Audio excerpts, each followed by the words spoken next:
Welcome to A Wild Mystery Podcast Appears, where we discuss mysteries, histories, and occasionally conspiracies. I'm your host, Ollie. And I'm your co-host, Belle. Today we will be discussing the murder of Jessica Easterly, a vibrant 43-year-old woman in 2019 in New Orleans, Louisiana. Today's trigger warnings are domestic violence, murder, porn, chronic illness, disability, divorce. And Ollie has added a special warning is that you will be fuming by the end of this episode. I'm not quite as confident about that now, because last night I watched like an hour and a half long Kendall Rae video about the Ohio student murders, which weirdly, like, I feel like changed my perspective on this case, which is weird because they don't have much in common. But I'll get to why later on. The opinions expressed in this podcast are the sole views and opinions of Belle and Ollie with A Wild Mystery Podcast Appears. These views are not intended to harm, offend, defame, slander, or negatively represent any individuals involved in a case. Jessica Easterly was born on August 17th, 1976 in Mississippi to Donna and Lloyd Easterly. She was the third of three girls. So she had two older sisters, Amanda and Audrey. Speaking of, some sites refer to Audrey as Audra, but the Justice for Jessica page, written largely by Audrey, refers to her as Audrey. So that's what I'm going with. And they grew up in Ocean Springs, Mississippi. So her parents separated when she was still pretty young, and her mom remarried to Rick Schmidt and took his last name. Jessica really liked Rick, and they got along super well. She, after graduating high school, went to the University of South Alabama and graduated with a degree in speech pathology and audiology. Yeah, weird connection to the last episode we filmed, or recorded. Yeah. As she grew older, Jessica was diagnosed with fibromyalgia, a chronic disorder that causes whole body pain, insomnia, and fatigue, as well as bipolar disorder and depression. She was diagnosed medication for all three of these illnesses and was on disability. She was described as fun, loving, witty, full of life, and as somebody who always lifted others' moods. She loved adventure, dance, fashion, reading, and cooking. Audrey said, quote, she was so happy-go-lucky. Like, if you were feeling down, you could talk to her and she would pick you up, end quote. One day in 2010, she was on a boat with some friends and met Justin Durning Jr. It was love at first sight for her. Justin had a daughter, Grace, who he was living with, and who Jessica immediately got on incredibly well with. They got along super well. Unfortunately, after the first meeting in 2010, they only saw each other a few times before breaking up, but then they reunited in 2011, and later in 2015, married in a sunset ceremony on the beach, and moved to the Lakeview neighborhood of New Orleans, Louisiana. She still kept in constant contact with her family, especially her sisters and best friend of 20 years, Maria, who all lived in different states. From the outside, Jessica and Justin's marriage often appeared perfect, but her close friends and family were aware that that was not exactly the truth. Maria was a domestic violence survivor and recognized the signs in her friend. She was also somebody that Jessica went to when things got bad. Justin was controlling, mentally and physically abusive, and got mad over trivial things. Audrey didn't like him and could tell that Jessica was going through something. And after making it clear that she didn't like Justin then asked, I'm putting that in quotes, Jessica not to talk to Audrey without him present. And when her sisters called, he made her put them on speaker. Dick. Yeah. Classic abusive behavior. Mm-hmm. So. Our textbook. Yeah. So in a message from Jessica that I believe was in 2019 to a friend that she refers to as Lo, she says, quote, hey, I need to talk to you about this weekend. I'm hiding in the bathroom right now so Justin doesn't hear me. We've been fighting for the past 3 days about everything. He's threatening to kick me out, put me in jail. He's hit me. It's bad. He told me you guys can't come or it's going to be worse for me. Lo, I'm so sorry. I know it's last minute and I feel awful. I don't know what to do. I can recommend somewhere that's reasonable. Lo, I'm scared.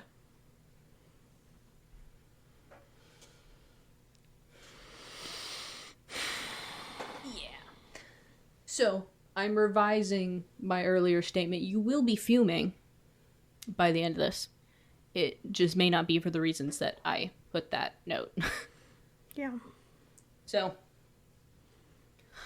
on August 12, 2019, Maria misses, depending on the source, either 2 or 3 calls from Jessica and picks up on either the 3rd or 4th. Most of the sources I saw said that she missed 3 calls and picked up on the 4th. Jessica sounds exhausted and panicked, asks for a ride urgently. She told Maria that she needed to get out of the house and was planning on leaving Justin.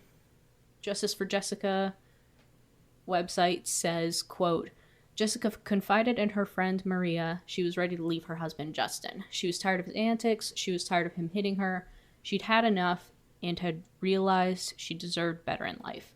She made up her mind that she was ready to start over, end quote. Fortunately, this is the point in when I hear about these cases where I'm like, yeah, go girl, and then I remember it's a murder case, and I'm like, oh.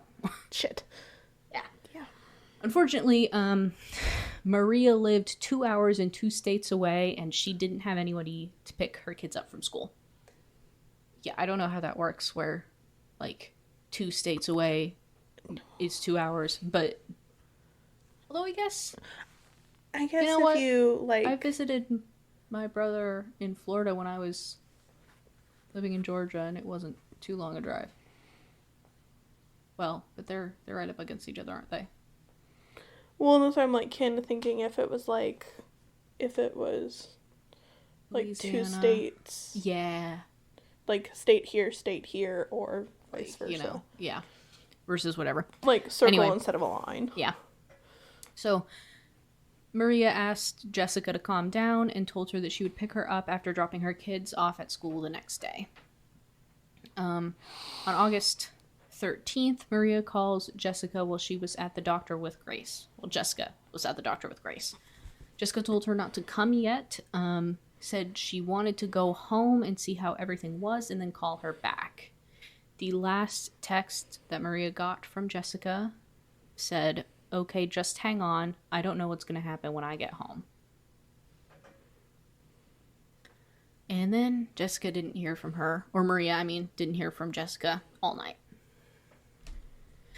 At about 9 p.m. on August 14th, this is the next day, Maria gets a message from Jessica's Facebook page. It's Justin asking, quote, is Jess with you? Grace and I are worried, end quote. That's 4 question marks after that. Maria was immediately worried, concerned that Justin had something to do with Jessica going missing. She said to a reporter at one point, quote, when I read that message, my whole body went cold. I knew right then something terrible had happened, end quote. In their conversation, Justin tells Maria that he had last seen Jessica at noon and all her things were still at home, including her phone, which, according to some sources, Justin may have been using to speak to Maria. Also, she had left her car keys and wallet, which included her money and her ID. And bookmark that. Okay. Maria asks if he has filed a missing persons report. At first, he says he hasn't because he didn't want to scare Grace. And when she pushes, he says that he tried and was told that he had to wait 24 hours. Quick note, this is a myth. Nowhere in the US or the UK is there a law that says you have to wait any period of time before filing a missing persons report.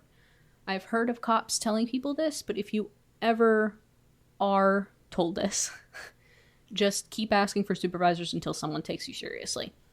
Sometimes, apparently, cops will try to read the situation and judge that it might be best to wait, like if they suspect that somebody has run away or whatever. But if you are sure that something is wrong, do not listen. You are always entitled to ask for a supervisor. So But the other thing about that is that some sources say that Justin was lying about contacting police. But I couldn't really figure out how it is known that this is a lie, so I can't be sure. Part of the conversation that they had has Maria saying, okay, well, I'm sending the police over there. Justin says, okay, you're going to freak Grace out, but Maria says if Jonathan, who I think is her husband, if Jonathan came home from work and all my stuff was here and the kids didn't know where I was, he would already be talking to the police. And then Justin says, I know how to file a missing persons report. Do you think I hurt her or something? I just think that's kind of weird phrasing because it's like most people don't know how to file a missing persons report other than going to the police and talking to them saying, I would need the police. Yeah. But weird phrasing. Yeah. Not a fan. But anyway, Maria did end up calling the New Orleans Police Department to do a welfare check on their home. The next day on August 15th, the welfare check was done on the drilling home. 2 patrol cars arrived and spoke to Justin, who hardly talked about Jessica's appearance, but did say he had last seen her around noon wearing a t-shirt and blue jeans, and that when he'd woken up from a nap at about 3 p.m., she was gone. Police also noticed while speaking to him that his timeline had faults, but they didn't bring it up to him. Despite this, body camera footage revealed that the officers were concerned about his responses, saying, quote, something isn't right, and, quote, his statements sound rehearsed, end quote. Maria created a missing persons poster, also on the 15th, which ended up getting her in contact with Amanda and Audrey. Sorry. That's the only time I wrote that, I think. Justin also messaged Maria on Jessica's Facebook again with a photo showing the missing persons report. Justin said, I'm about to go full out on social media and every other asset I have to find out if my wife is safe. I have a child throwing up and needs to know her mom's okay. Here's the missing persons report. If you know where she is and that she's okay, I would appreciate you telling me before all the world knows our personal problems. By the way, Justin typos a couple of times in this, so if I sound weird reading it, that's why. Maria replies, if she left because you're an asshole to her, I'm 100% supportive of her doing that. The problem I'm having is I'm the person she would call, and I haven't heard from her since Monday. So either some random person in this big dangerous city you live in has taken my friend, or you lost your shit because she was trying to leave from my point of view. Because honestly, I can't even name one single other friend she has that she has left. It doesn't make sense that she would leave and not tell me something. Justin replies, you're right, as always. It's all about you. Thanks for helping her and us in this. It pisses me off a great deal. Dick. Yeah. Maria says, don't even. If I hear anything from her, I'll be sure you know she's safe. For Grace's sake. And Justin says, plenty human of you. So on August 17th is Jessica's 43rd birthday. Audrey said about this, quote, I've always talked to her on her birthday. I've always called her. And that year I called her, and I didn't get an answer. Thought maybe she was out, but I should have known something was wrong. And I just didn't think this could ever happen. On the 19th, Maria sees some videos posted to Jessica's Facebook and reached out to ask if she was home. Justin said that he and Grace had been watching videos in an attempt to keep Grace's spirits up, and he didn't realize he'd posted anything. Watching these videos on Jessica's Facebook page? Weird. Yeah. Justin also texts Maria on his own phone on this day to tell her that he has been, quote, nonstop, end quote, searching for Jessica, doing things, quote, here on the ground and with people in positions to help. Maria asks for names of these people to give to NOPD, the New Orleans Police Department, so that they can coordinate with them. Justin replies, do you think I'm not on the phone or in person with the police? No, Yes. I don't think you are. Yes, I do not think that. you are. Yeah. Maria tells him that she's just looking for clarification because she doesn't understand what he means. What I was remembering when I was reading this situation is that she is a domestic violence survivor, and that she probably has experience navigating these situations, these conversations, you know? Yeah. Or someone is just getting volatile all the time. Yeah. Justin replied to her eventually saying, friends at the TV station here I graduated with, head of K9, chief of fire investigation.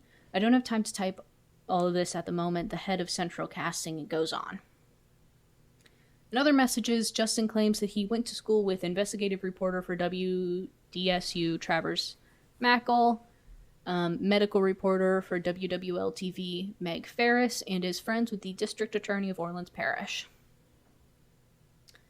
On August 20th, New Orleans Police Department releases a statement asking for help locating Jessica, like information to help locate her. And on August 22nd, Audrey, Amanda, and their cousin Doug traveled to New Orleans to meet with detectives. They had an appointment, but they arrived early, so they decided to drive through the neighborhood looking for a good search route.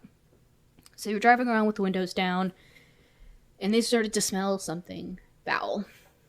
About 2.5 blocks from Jessica's home, they get out of the car and look around, only to find a body along the tree lines, a tree line of a wooded area of City Park, wearing a black tank top, black shorts, and black shoes. Audrey said, quote, "I was devastated. I knew right away it was her. I couldn't believe this was happening," end quote. They called the police, who arrived on scene. The family felt that the police spent very little time there, and they didn't set up a perimeter or secure the area as a crime scene. They whisked the body off to the New Orleans Parish Coroner's Office right away, and really didn't stick around afterwards. So before we get into the investigation, we're going to take a quick ad break. Hopefully you get something lighter advertised to you.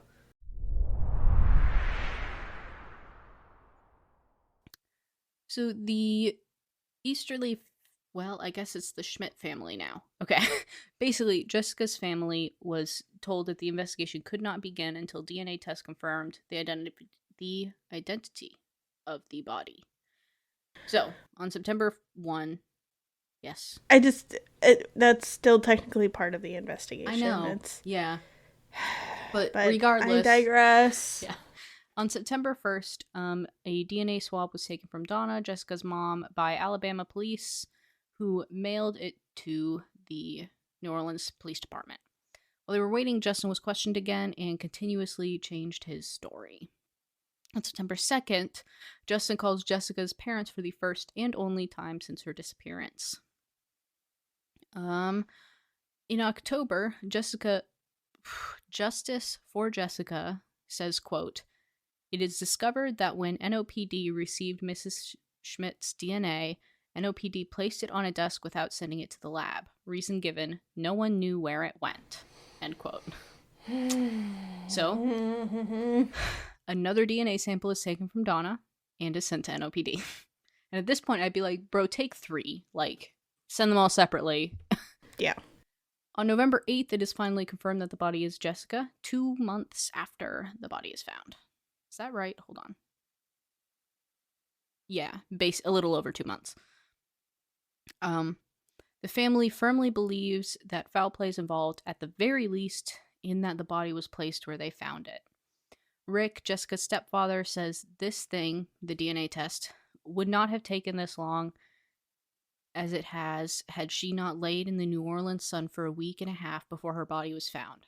That's what made the autopsy so difficult. The fact that she was there, everything points to she was dumped there. She did not die there.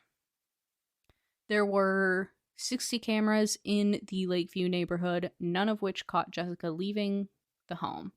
This suggests that she was murdered inside the home and discreetly removed and dumped where the body was found. So at this point, we gotta pause for a quick context break.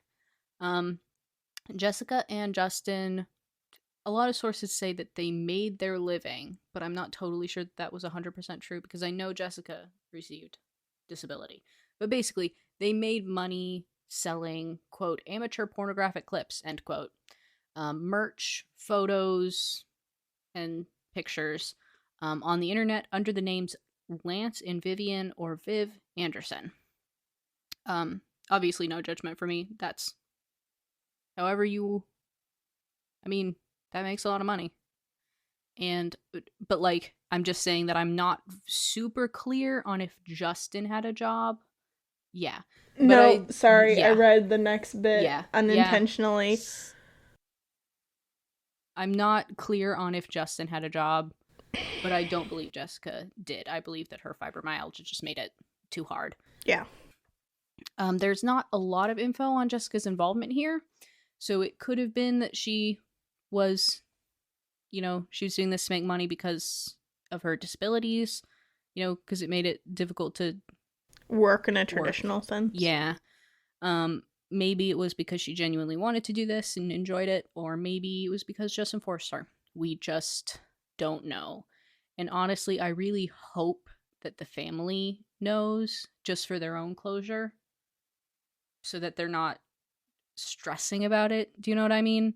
Yeah. But it's not something that they talk about a lot on the website, because I don't think it factors that much into her actual death, or, they're her family, Mm-hmm. Up until the DNA confirmation came through, Justin had been continuing to pose as Viv online to colleagues and fans in order to sell lingerie, shoes, and other personal items. Which is fucking disgusting. Yes. When it was confirmed that she was dead, he obviously could not keep this up to people who knew that Viv was Jessica, So in December 2019, Justin creates 2 GoFundMe campaigns for money for a funeral, one under Jessica's legal name and one under the name used for their adult content, Viv Anderson. In this campaign, he says, quote, "If you donate, you will receive exclusive pics, videos, lingerie, and even shoes," end quote.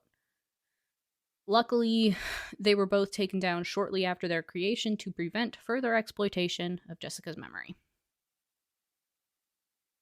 We're just going to let Belle recover from this because, yeah, it's gross. I'm trying to, refrain from feeling not feeling physically ill, but, being physically ill. Mm-hmm. That is probably one of the most grotesque things I have ever heard, and I read true crime. Yeah. And here is my thing. On a regular basis. Is that, the wildest thing about this is that in his conversations with Maria before her body was found, I almost don't know whether he hurt her, Just the way that he was in those. He was defensive and, very clearly controlling and abusive and stuff. But he in those messages, he didn't, condemn himself necessarily. But as soon as he does this shit, he is so much more suspicious. And I don't know what that difference is between, before her body was found, he wasn't necessarily that suspicious. But after her body was found, what is that behavior change? Yeah. Does that make sense? Obviously he's the abusive husband, so he is suspicious anyway. But, do you know what I get about his behavior changing? Well, not even the behavior. Well, yes, obviously the behavior changing, but I think it would be interesting to see the body cam footage of that. Yeah, but also the exploitation of continuing to. I'm having a surprisingly difficult time rationalizing that. It honestly made me wonder, because he was so casual about continuing to post as her online, it made me wonder if she ever posted as herself, Does that make sense? As this Viv Anderson? Yeah. Or if she was just an unwitting participant. Yeah. Or, I think she would have had to, because they did do, live streams and that kind of thing. So she would have had to participate in whatever way that she did. But, and whether apparently, that be willingly or otherwise. Well, and something you said is when confirmed she was dead, he couldn't keep it up to those who knew who Viv was. Yes. So, I can't... That was I can't. Yeah. There's so many things wrong with that on an intrinsic. I can't put that into words. Yes. Yeah. But it is a very odd behavior change. Yeah. Because it's like, was he doing that to, like, make it seem like he wasn't guilty? Because it has the opposite effect. Yeah. But that was just, like, it did make me wonder if... Weird. Because it could have been that she performed in the videos and she posed for the pictures or whatever, but she didn't, like, post. You know what I mean? Yeah. Like, but we don't know. And that's really, you know, it's kind of the end of that talk. That's pretty much all that's talked about in the sources. I think probably the family and the police know a bit more about that, but we'll get into some of that stuff later. On January 15th, 2020, the family receives a copy of the autopsy report, which is performed 5 months after the body was found, after it had laid in the New Orleans sun for a week and a half. She had a fractured nose and jaw, a post-mortem broken rib, and C4 vertebrae, which is a neck bone that's kind of close to the middle of the neck. Post-mortem dislocation of a rib, and that dislocation was potentially caused by handling of the body by investigators. Yeah, I had about the same reaction. So again, this comes back to the whole that the family said they kind of rushed in, grabbed the body, and left. Like, you know. Well, yeah. But I also want, like, after she'd been decomposing out in the sun for a week and a half, like... Well, and I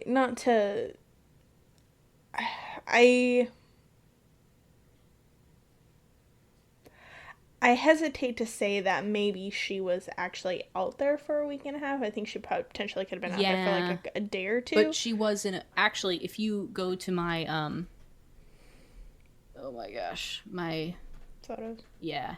There is a photo at the end there, which I meant to order those differently. But this is kind of the area where her body was found. I don't, like, this is the cross that was there. I don't know if the actual location where her body was is depicted in this photo. But this is kind of the area. So you can kind of see that it is a residential area with the roads and the walking paths and, you know. But it doesn't look like it is constantly populated. You know what I mean? Yeah. But there are homes. Actually, I don't know if that brick thing across the street is a home, but that looks like a home, that white building. Yeah. Well, because it's like, this is where not doing an autopsy, even if you don't have a confirmed identity, like, what the fuck? But also, it's like, when you look at post-mortem lividity in terms of where the body was found, like, obviously this is not this is a failure of the New Orleans Police Department and their investigators. This is a fucking joke. That it took 5 months. And that, you know. Because honestly, I don't know how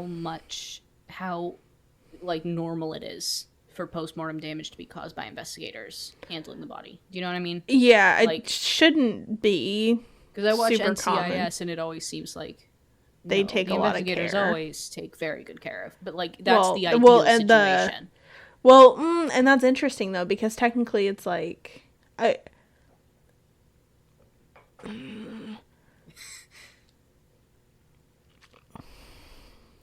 Realistically, the ME should have been the one collecting them, and the ME should have had relatively consistent. And that's what makes me think is, like, especially if they're saying, oh, the likelihood of her having been killed in the home and then disposed of. But that's from the family, by the way. That speculation is from the family, not from investigators. Okay. And that's where it would be interesting to see the autopsy report because, you know, but again, they didn't do a fucking autopsy until 5 months later, and evidence deteriorates pretty quickly, especially in the elements. But at the same time, it's like, okay, so this is where I was talking about postmortem lividity, is blood pooling on certain sides of the body when you die. And so there are aspect ratios to say that if the post-mortem blood lividity was on the right side of her body, but she was laying on her left side when she was found, obviously her body was moved. Mm-hmm. Realistically, in my mind, I'm thinking hopefully that investigators would not have accidentally damaged the body, because especially with rigor setting in, it in theory would have been harder to damage the body. But so that leads me to believe that when she was dumped, if she was dumped, that's when that damage could have happened. Especially if they were trying to be quick, they could have ran her to where she wasn't, desecrated her body that way. The autopsy does not address how she could have sustained these injuries, beyond, I suppose, that, the dislocation is potentially caused by investigators. Liver tissue samples found or contained methamphetamine and bupropion. Bupropion is an antidepressant. I assume the one she was prescribed. The methamphetamine, I had a very brief moment where I was like, could that be Adderall? But I don't think it could be, because Adderall, the way Adderall makes up its own chemical composition. Methamphetamine just shares similarities. I did a Google search craze on this for a while, and basically methamphetamine in the body is eventually turned into just amphetamine. But so essentially, if you test positive for amphetamine on a drug screen, that could mean that you could have taken meth. But if you test positive for methamphetamine, that means you did take meth. Does that make sense? Yeah. So amphetamine is, if you test positive for amphetamine, that could be like Adderall or meth. But meth. Amphetamine is the body's processed version of methamphetamine. Yeah. So this implies that she had taken actual meth and it wasn't just a medication. Do you know what I mean? Yeah. Like a prescription. So her cause and manner of death were both labeled undetermined. So this, I had to Google this. The difference is that the cause of death is whatever specific injury or illness made that person die. So example would be asphyxiation, cancer, overdose, whatever. Manner of death is how the injury or illness could have occurred to or lead to the death. So if that doesn't make any fucking sense to you, that means homicide, suicide, accidental, natural, or undetermined. Those are the 5 choices. Basically, it's like natural death due to pneumonia. Yeah. Homicide due to gunshot wound. Yeah. To the head or whatever. Yeah. Just to name a few. Mm-hmm. So a drug-related death was listed as a possible manner of death. Manner of death? What the hell? Now that I read that, what the fuck? Okay. No, you're right. Okay. Whatever. Yeah, because drug-related would be... Oh, yeah. It would be more general, essentially. No, you're right. Maybe it's caused... backward. Maybe I wrote that badly, and it's supposed to be drug-related is listed as a possible cause of death. But anyway, the death was never labeled as a homicide by police or the coroner's office, and a spokesperson says that could change if new information comes to light. The body is to be released to the next of kin, Justin. This obviously, if anybody out there has ever watched the Kendall Ray video on this caused a great deal of outrage, in her family. Anyway, on January 24th, 2020, Audrey and Rick go back to New Orleans to meet with a detective again. They are told that the case is cold. And OPD speculates that she fell, and that's what caused her post-mortem injuries. My guy? You don't... From the photo that Ollie has, it's a flat area. Yeah. Like, And then even if she did fall and here's elsewhere, it's her not body was fucking dumped potentially. Yeah, it's not a super even ground, so I could see somebody falling, but I couldn't. It's not like a hill. You know what I mean? Yeah. It's not stairs. How do you fall and die on an even... I mean, it's not even, but it is flat. You know? Well, and even still, it's like there's some minute differences between it. It's like injuries sustained like while you're dying versus injuries sustained completely post-mortem. Mm-hmm. Well, and breaking your fucking vertebrae is not easy. Like... Yeah. Their other theories included an accident or a drug overdose, you know. But for obvious reasons, the family adamantly disagree and want the case investigated as a homicide. They are told that they can't investigate it as a homicide until the medical examiner rules it as such. I don't know if that sounds right to me. Yeah, I don't think that sounds right to me either. It seems... I was going to mention this later, but I think after I watched that video on the Illinois... You mean Ohio? Yeah, the Ohio student murders, I was really torn on what to believe about the investigation here. Because for those of you who don't know, I can tell Belle hasn't.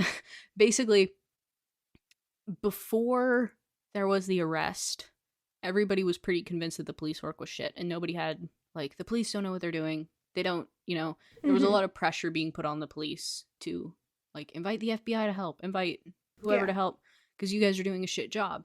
In reality, they knew pretty much from the start who did it, and they were trailing this person, trying to get enough probable cause to make an arrest. Yeah. So when they made the arrest and released the probable cause affidavit, everybody was like, oh, that whole time, the police knew exactly what they were doing. But the families here were also not in the loop on what was going on.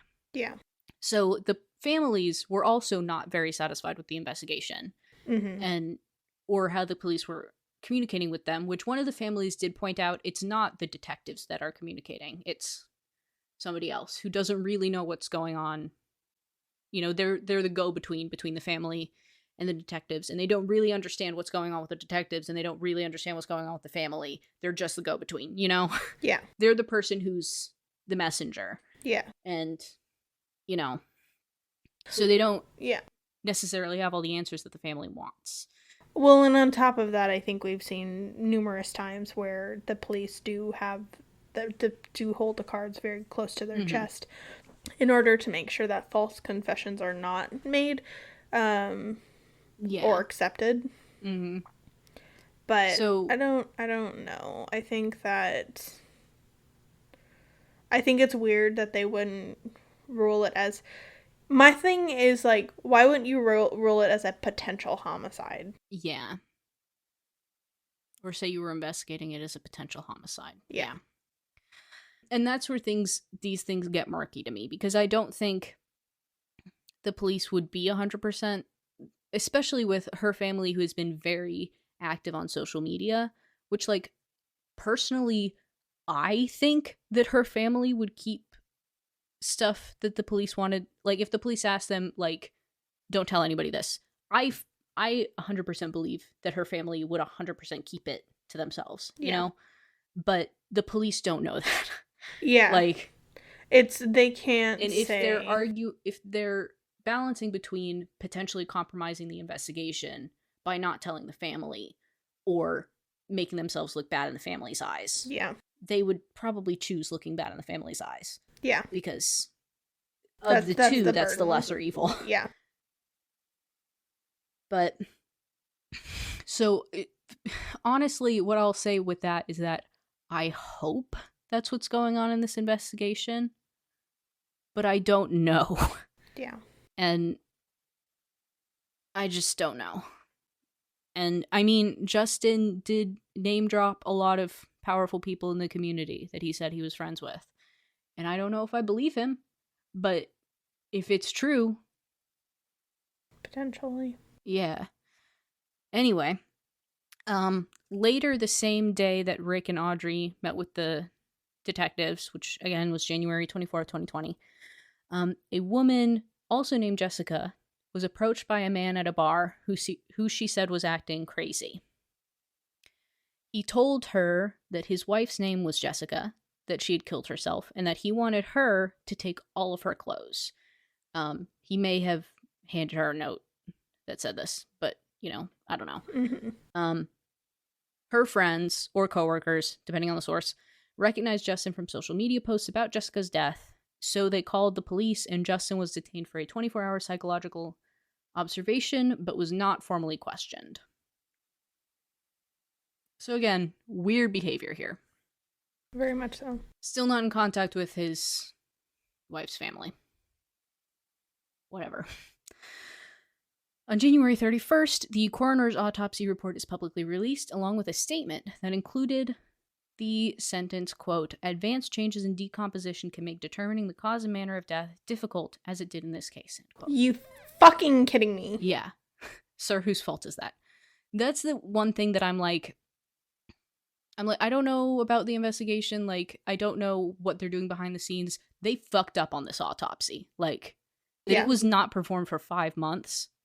Like, no question. I can honestly say I don't recall there ever being instances where an autopsy wasn't performed pending DNA.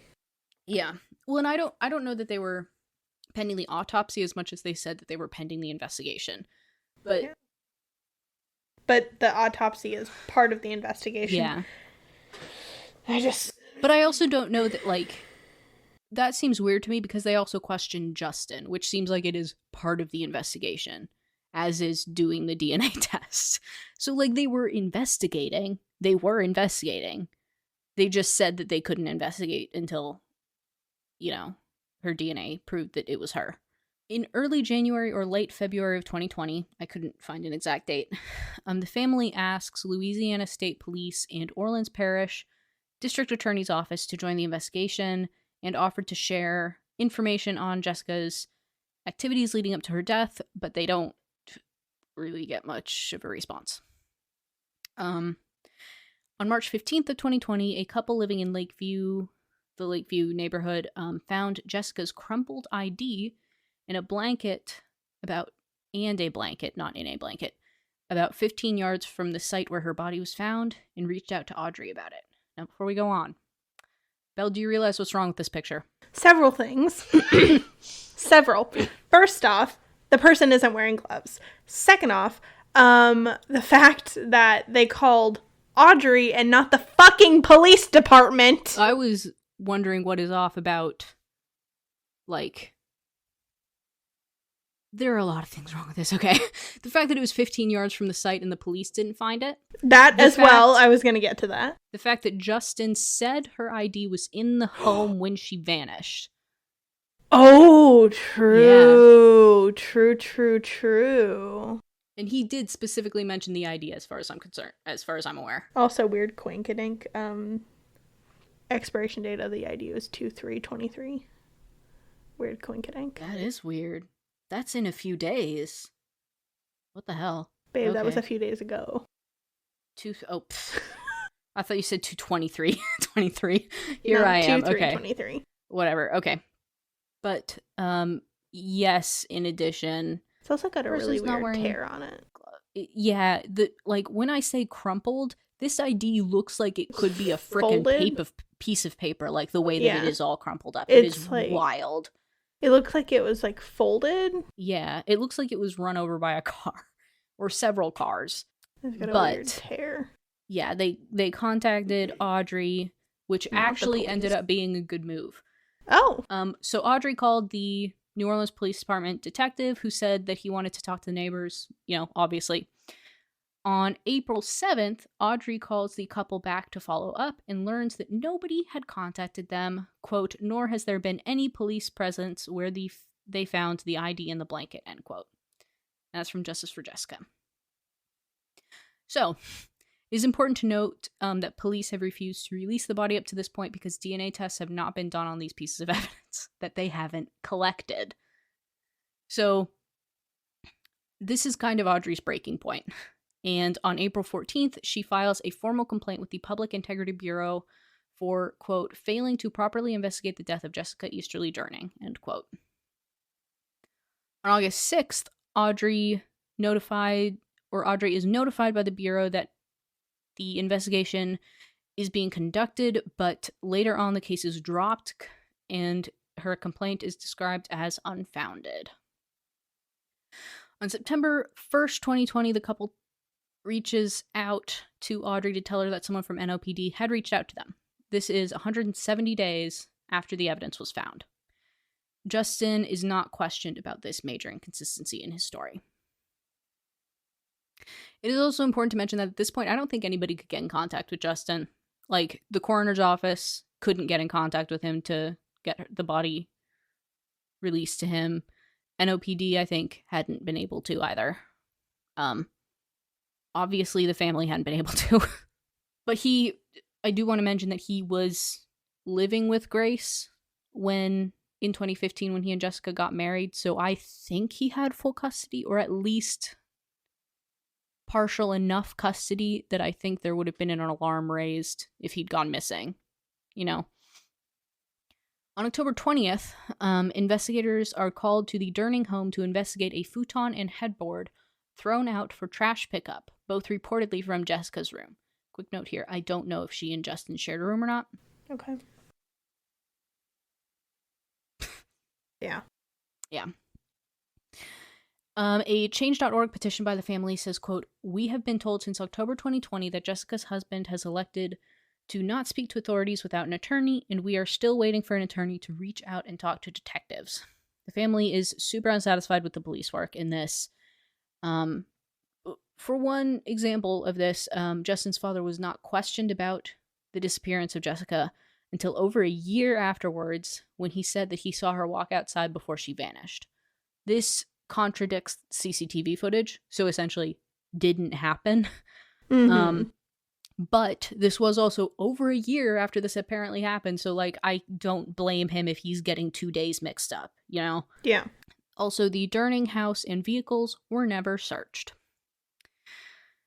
On February 2nd of 2021, Jessica's body is released to her family, i.e. her parents and her sisters. This is 530 days after she was found.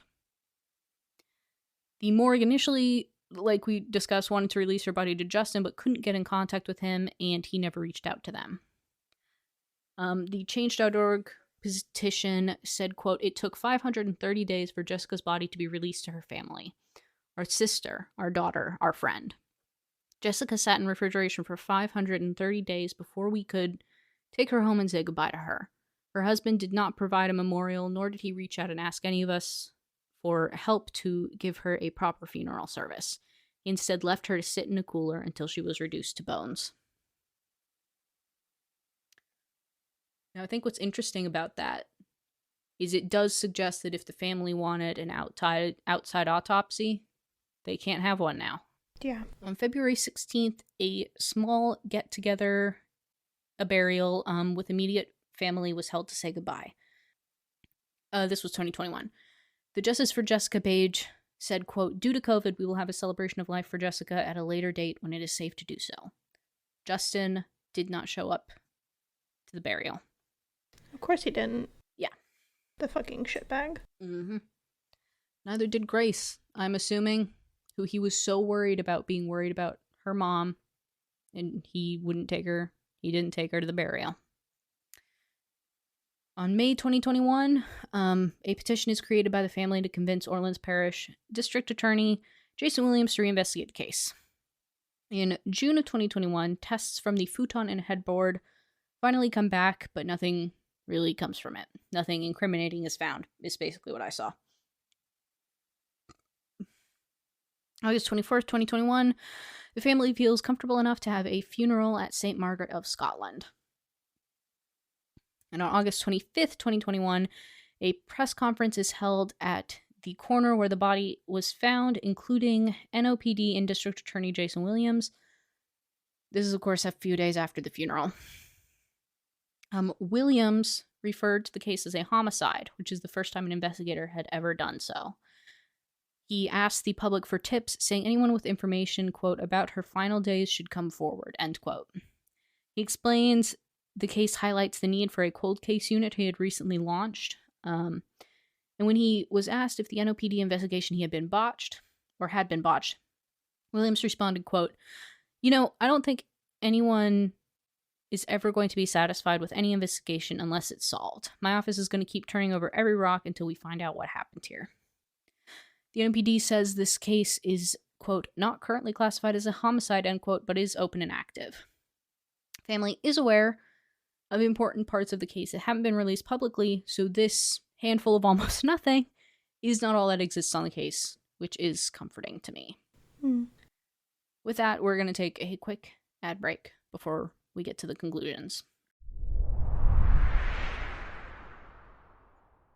Obviously, Jessica's friends and family are devastated, just saying that they can't believe she's gone and that no one ever had anything bad to say about her. Justice for Jessica posted on April 14th, 2021, quote, today makes 601 days with no answers, no accountability, no arrests. My sister is just a case number, a box of files being stored with dust on it. Hashtag, we the people should not have to fight the justice system for justice. Hashtag, fix the system, end quote. Maria said, quote, around the same time, she said, quote, I still can't believe she's gone. It's been a year, but that doesn't mean we're giving up on her. We're never backing down, and we will get justice for Jessica. It's what she deserves, end quote. There is a reward offered by Crime Stoppers up to $2,500. The family has been very engaged in the investigation due to their well-founded belief that it was not done well by NOPD. So Change.org, one of the Change.org petitions said, quote, we the people should not have to plead with our own justice system to exercise integrity and accountability and to strive to bring validation to the loved ones of victims, and yet so far Jessica's life and our voices have fallen on deaf, apathetic ears. A billboard was erected with funding from Season of Justice, encouraging anyone with tips to go to Crime Stoppers. The family also did a series of mobile ads for 6 weeks in 2022 that went out in the neighborhood where her body was found. The Change.org petition also says, quote, we fully believe that this case has not been taken seriously by local authorities from the beginning, and this impression is based on the following elements of Jessica's story and the collective solid information that we have obtained over the course of its investigation. It is our firm belief that once you examine the information we have gathered, you will agree that the evidence pointing to Jessica's murder is palpable, and the fact that it has been blatantly ignored by the law is nothing short of derelict to their duties to protect and seek justice for all members of their community. If you would like to hear more about this case, the podcast Undetermined by investigative journalist Jessica Knoll and former detective Todd McComas is entirely about this case. Also, if you want to post something about this case, the family, I'm 100% sure, would really appreciate it. They really rely on visibility in this case. Use the hashtag Justice for Jessica. That is Justice, the number 4, Jessica. If you want to help also, the family suggests that you call DA Jason Williams at 1-504-822-2414 and ask him, where is the justice for Jessica Easterly? Additionally, I will be posting a link to a petition by the family to get the mayor of New Orleans to call the Louisiana State Police to investigate Jessica's murder. I've already signed it and encourage everyone listening to do the same. I also have already signed it as well. They, I think, are only looking for 1,500. Yeah, more signatures. Oh no, 1,500 total. Here, hold on. I was reading one of the comments and it said the post-mortem lividity indicates that she was moved after death, but I don't know how they found that. I apologize. The 2,500 signatures. As of this moment of recording, 1,679 people have signed. My thoughts on this is that you can never get too many eyes on an investigation, especially a cold case. Yes. I mean, except if the media are involved. But that's a rant I'll have another time. I think we all know after my first ever episode on Chaim Weiss how I feel about the media. Yeah. But so contacts. You can call the NOPD 3rd District at 1-504-658-6030. The DA's office at 1-504-822-2414. On Crime Stoppers, you can remain anonymous by calling 1-504-822-1111 or toll free at 1-877-903-6969. 7867. The family tends to refer people to Crime Stoppers from what I've seen. The family also can be reached at info, at justiceforjessica.org. That is info at justice4jessica.org. Lots of links are going to be below, including the family's website, and I think the first link I listed was the petition, as well as the Crime Stoppers page, where you can also submit anonymous tips. I don't want to cut you off here. No, go for it. I was just reading the petition, which is written by Audrey. She said, moreover, when we found her, the presence of post-mortem livor mortis was not consistent with the position of her body when it was found, indicating that her body was moved to the location after her death. How did she die? How did she end up where we discovered her? My family wants and deserves answers. What we've been left with is more questions, and one person after another sending us to another person who all ultimately either tell us there's nothing that can be done or stop returning my phone calls altogether. I also wanted to wrap up with something that Audrey wrote on one of the Change.org petitions. She wrote, quote, Jessica was a living, breathing light, and she had dreams, a favorite food, a favorite song. She was smart and funny, and she loved with all her heart, sometimes to a fault, end quote. In addition to the current one, quote, my sister was loved and we miss her every single day. She loved dressing up and wearing a strand of pearls. She loved the color purple, and she loved, yeah, that's where you were. Yeah. And she loved with all her heart, sometimes to a fault. Yep. Yeah. I don't even know how to bookend that. But definitely look at the links below. We'll absolutely have that petition below. If you do happen to stumble, there is an older petition that has already been closed because it was the one about the DA's office. So if you happen to stumble across that, it's been closed. This has been the case of Jessica Easterly, a vibrant 24-year-old woman in 2019 in New Orleans, Louisiana. Thank you for listening to today's episode of A Wild Mystery Podcast Appears, recorded and produced by Ollie and Belle. Please check out all of our social media where we have additional information shared. You can find all of those links at our website at awmpa.com. We'd love to hear your feedback for our podcast, so be sure to rate and review. Tune in next week for another episode of A Wild Mystery Podcast Appears.